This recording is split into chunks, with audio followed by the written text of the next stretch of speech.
What's up to anyone watching this? My name is Nathaniel, and this video is going to be everything you need to know about basic training from reception to graduation. This is going to be more about the environment of what you're going to be in and the training you're going to do. I'm not going to go over every single event in detail. I'm going to say that for another video, but this is basically what you should expect when you're in basic training from start to end. Okay, so first things first, what to pack? I'd probably bring your phone, your charger, your wallet, hygiene items, and that's it. That is all you need. Literally. Maybe a watch. But you can come in there without a book bag and just have these things in your pocket and you'd still be good. Now, unless, I don't know the case, you might need documents or whatever specific to you as a person. But in general, that's really all you need. Because when you leave basic training, that's all you're going to have with you. Note, I did say need though. There are other stuff you can bring. For example, a notebook. If you want to write letters to your family, friends, whoever. Because you're only going to be able to call a specific amount of people for a specific amount of time every Sunday. And usually in basic training, I will tell you now, when you get your phone on Sundays, the time decreases every Sunday. I don't know if that was just my battery, but I had that happen to me twice because I've been in 2 batteries, but that's a different story. Okay, so training itself, it's split into 3, technically 4 phases: red, white, and blue. Very subtle, America, right? But before all that, you have your yellow phase, which is your reception phase. And reception is a week-long, pretty boring phase to get all your information, to get you ready for your actual training. Basic training is 10 weeks long, but reception makes it 11. So think of reception as week 0. And reception is going to be where you get issued your uniforms. You have to go through a bunch of stations to get your hearing checked, your vision checked, all that basic stuff, and your haircut. Yes, your haircut. And you look like this, but it's not that bad, right? I don't think, it was so long ago, so I can't. Anyways, my biggest tip for reception is get it done fast. Reception typically takes a week, but there are some people who unfortunately stay there longer than they wanted to. You want reception to only last a week and get out. You want to have your stuff done within 5 to 6 days, really. And the best way to do it is, if you're male, get your haircut and then immediately get your blood work done first. If you're female, immediately get your blood work done first. Think of it like a bingo card. You have like 9 stations, and after you're done with the station, someone will check it off, and then you go to the next one. But you can go in any order you like as long as you get it done. I would go blood work first, because once you do blood work, 2 days later, you have access to getting your shots done. And once you get your shots done, everything else is easy. You could do anything else in between. Just make sure you do blood work first, please. As far as the actual environment goes, I'd stay low-key, follow directions, and don't be the one to draw attention to yourself. There's going to be people who are very attention-seeking, and whether that's because they're already in trouble or they're just new and that's who they are, just don't do it. Just don't draw attention to yourself. You're going to meet your drill sergeants, not yours specifically. They're going to be reception drill sergeants, but they're going to give you the overall vibe for what a drill sergeant's going to act like. And just stay on their good side, right? You're going to learn your left phases, right phases, standing at attention, parade rest. You're going to learn how to say yes, drill sergeant, no, drill sergeant. There's no ma'am or sir. That's like later down the line, but right now, it's just you and your drill sergeants. So once reception is done, you'll be handed off to your actual battery. And how it works is you're going to be split into 4 platoons, and it's going to be by last name. So if your last name starts with C, you're going to be 1st platoon, or 4th if it's backwards. Basically, you're going to be grouped with people who are A, B, C, D, very rarely E, F, and even G. That just depends how big the battery is, but you're going to be grouped in one of the very first platoons. So if you're going to make friends at reception, I'd suggest looking at people's last names, because that's basically who you're going to spend the next 10 weeks with. You'll also get introduced to your 3 drill sergeants. These drill sergeants are your actual drill sergeants who you're going to be with for the next 10 weeks. So before I went to basic training, I heard a lot about the shark attack, and then it was the first 100 yards, and when I went in, it was called the first 72 hours. At first glance, it seems stressful, but it's really not that bad. Your drill sergeants will probably be yelling at you the most during these first 3 days, and you'll probably get smoked a lot. And by smoked, I mean they'll just work you out. You just do a bunch of exercises, mainly push-ups. At first, you'll be doing a lot of push-ups. Most of my strength from training, I think, came from push-ups, honestly. So just get prepared for that. If you're not too good at doing push-ups right now, I'd work on it before you go to training. For me personally, the hardest part about the first 72 hours was taking a shower in 4 minutes, because you will have to learn how to rinse and wash in 4 minutes and get out, and you probably won't be able to, so you're gonna get sweaty again anyway. So I mean, I would just try your best. But after the first 72 hours, real red phase begins. I like to call red phase the physical phase. Most of the events, which I will go over in detail in another video, are very physical, but not impossible, I like to say. You have 2 obstacle courses you have to go through. One is more individual based, so it's more on performance, seeing how well you can do physically. And the other one is more teamwork based, so you're going to be working with your platoon. I think that's the first obstacle. And the goal isn't really to pass, just see how well you work with your platoon. It's a chemistry building thing. Another event is 2 days long. It's the medical course. If you're a 68 series, it'll probably be the most useful and interesting thing to you throughout all basic training, but you're really learning how to apply a tourniquet and learning your 9-line medevac, care under fire, that sort of stuff. If you want, you could learn about it now just to get started, but that's basically what the 2 days are going to be for. The big one everyone likes to hype up is the gas chamber, but it's really not that bad. I mean, it's bad in the moment, but I mean, you might cry, you might have a booger, you might throw up. But it's less about going through the gas chamber and more learning how to apply a gas mask. So whoever your instructor is teaching you how to apply the gas mask, just make sure you pay attention. Red phase is usually like 3 weeks, and most of these events are like 1 day. So when you're not doing an event, or a graduation requirement is what they're called, you're basically just learning Army Corps values, customs and courtesies, getting smoked, that sort of stuff. I would study your soldier's creed, your army song. It's just stuff that you have to say every day anyway, so might as well get used to it now. You'll also be issued a weapon, but you won't be able to use it until white phase. But the weapon you're issued is an M4A1 carbine. Please do not call it a gun, call it a weapon. If you call it a gun, your drill sergeant will chew you out. You won't get into too much trouble, but just try to get used to calling it a weapon, basically. As far as environment goes, it's not too bad. This is where I talk to your battle buddies more, because you're going to be eating with them, sleeping with them, separate bunks, training with them. You're doing everything with them. You're doing PT every single morning with them. You're getting smoked with them. One-man army doesn't exist. You do everything as a team, so you might as well get to know them, because you're going to be with them for the next 10 weeks. And the more chemistry you have as a platoon, the more smoother basic training will go for you and them. So I think really start to get to know them more. 2 more notes about red phase. The first one, the ACFT. It's just a fitness test. Don't stress too much about it. But I will say, pro tip, 4 out of the 6 events are all in the legs. One of them is arms and the other one is abdominals. So prepare your legs, really. Because I know when you're getting smoked, a lot of times you'll be punished with push-ups. But when you're taking the actual ACFT, it's really in your legs. You'll feel it a lot in your legs. So if you're at home right now and you're watching this, you stumble upon this video, whatever, and you're going to basic soon, please work out your legs. It'll do you benefits. You'll have 1 ACFT per phase, so don't worry too much about passing red phase ACFT. It's really just to see where you are physically. And then white phase is going to be the same thing. Blue phase you need to pass, or else you won't graduate. So the second note is an FTX. An FTX is a field training exercise. It's like the boss battle of each phase, I like to call it. So for red phase, it's called the hammer. And the FTX, you have to ruck there. A ruck march isn't too bad. It's a mental game. It's usually 5, 7, then 10 miles.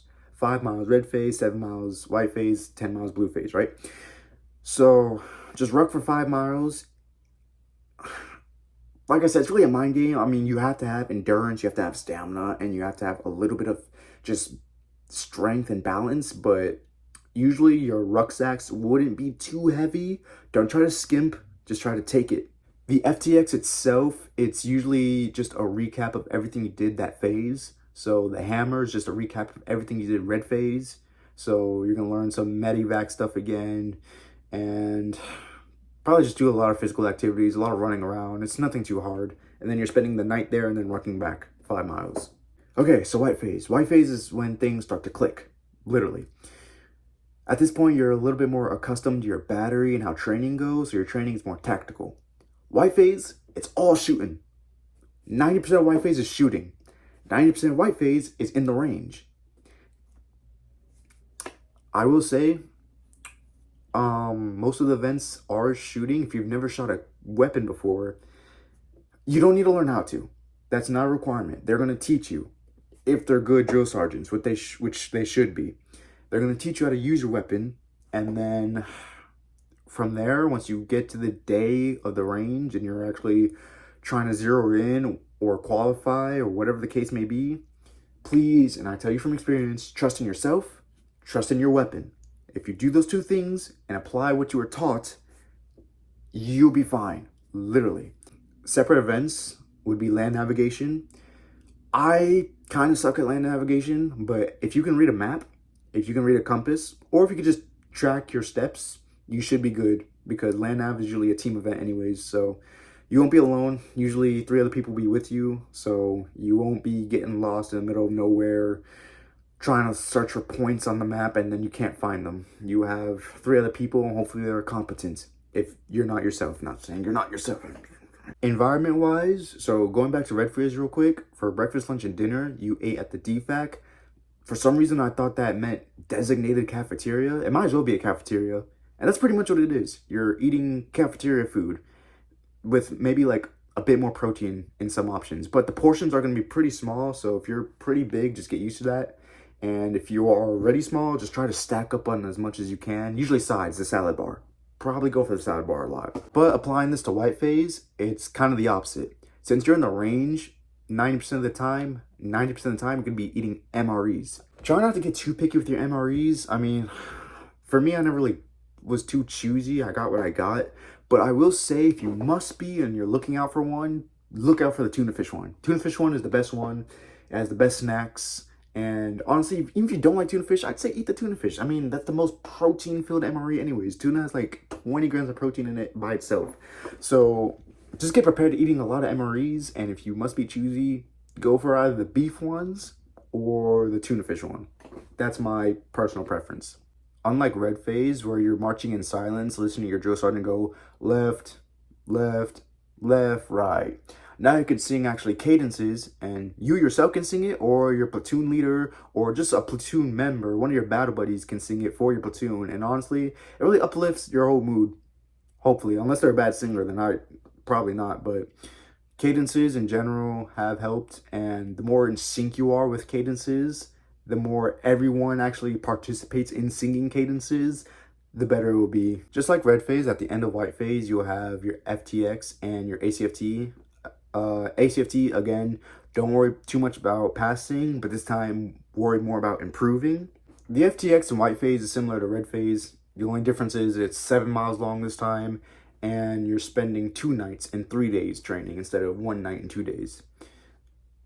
Similar to red phase, it's just a recap of white phase. So instead of shooting your weapon though, you're going to be learning more about maneuvering with your weapon. You should already know how to hold it, but now you're going to be really learning how to crawl with it, run with it. Just hearing it from me, it may not seem that interesting, but it is very practical, and you might actually enjoy it. I don't know. Real quick, if there's a lot of jump cuts in this video, I'm sorry. I'm just trying to compress it all together so it doesn't seem too long. But anyways, blue phase. Blue phase is the final stretch of your training. It's where everything starts to come together. It's the soldiering phase. Most of your training is going to be outside, but instead of at the range, it's going to be at different places throughout your whole basic training site. And then you're going to see how big your basic training site really is, because these places are like on the opposite ends of the map. Blue phase is really just red and white phase combined. So I'd expect long days on the field, more ruck marches, aid to your weapon, that sort of stuff. As far as events go though, blue phase will probably be the most enjoyable. You have grenades, you have the Jacob's ladder, you have the obstacle course in red phase, but way bigger. Pugil sticks, you get to hit your battle buddies with pugils. I, for some reason, kept calling them pogo sticks when I was in training, but it's the same thing. At this point, you should have a pretty decent understanding of what to do, what not to do. The main thing that can harm you is complacency. If you get too complacent, you might end up doing stupid stuff. Just don't get complacent, because that way you eliminate that possibility. Once you complete all your blue phase graduation requirements, you have your final ACFT, which is technically its own graduation requirement, because if you don't pass this one, you won't graduate. So really just dedicate all your physically fitness into this one ACFT. If you pass it, you'll be golden. The final FTX is called the Forge. The Forge isn't that bad. The hardest part is really the 10 miles. So you ruck march 10 miles there, and then you're spending your first 3 days and 3 nights training, and then the 4th day you're marching back. But it could be at night too. You might march back at nighttime. It just depends on your battery. Don't expect to sleep too much during the Forge. You're probably going to get ambushed like 3 times a night, and you're going to hear missiles in the sky like every 2 hours, and you're going to have to maneuver around. You're going to have to wake up, get out your sleeping bag, run like half a mile south, and then wait for the noise to calm down and then go back. It's a lot. Don't expect to sleep too much during the Forge. It's not that bad though.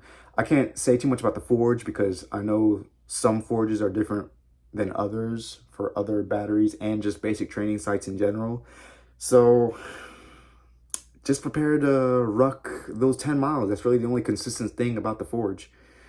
When rucking, please do not put too much pressure in one area. I put too much pressure on my knee, and let me just say, rucking back 10 miles with a knee that feels like it's fractured, but it's not, is not pleasant. But if I can do it, you can do it. And after you pass the Forge, you basically passed. There's just one more week left called graduation week, and your drill sergeants will be constantly telling you, you haven't graduated yet, don't get complacent, you haven't graduated yet, we can kick you out right now. True, but I mean, you basically graduated from this point on.